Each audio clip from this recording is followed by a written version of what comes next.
തൃശൂർ മാളയിൽ മദ്യലഹരിയിൽ വാഹനമോടിച്ച് അപകടമുണ്ടാക്കിയ പോലീസ് ഡ്രൈവറെ സർവീസിൽ നിന്ന് സസ്പെൻഡ് ചെയ്തു. ചാലക്കുടി ഹൈവേ പോലീസിലെ ഡ്രൈവറായ അനുരാജാണ് അപകടമുണ്ടാക്കിയത്. അപകടത്തിന്റെ CCTV ദൃശ്യങ്ങൾ 24 ലഭിച്ചു.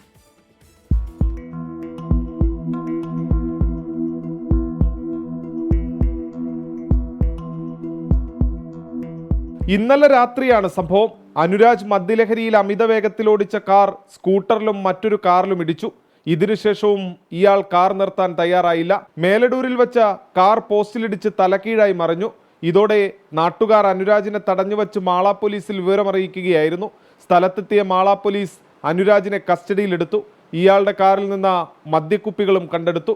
അനുരാജിനെ ചാലക്കുടി താലൂക്ക് ആശുപത്രിയിൽ എത്തിച്ച് നടത്തിയ വൈദ്യപരിശോധനയിൽ മദ്യപിച്ചിരുന്നതായി കണ്ടെത്തി. ഇതോടെ മാള പോലീസ് അനുരാജിനെതിരെ മദ്യപിച്ച് വാഹനമോടിച്ച് അപകടമുണ്ടാക്കിയതിന് കേസെടുത്തു. പിന്നാലെ സർവീസിൽ നിന്നും സസ്പെൻഡ് ചെയ്തു. അപകടത്തിൽ സ്കൂട്ടർ യാത്രികനും പരിക്കേറ്റിട്ടുണ്ട്. 24 തൃശൂർ.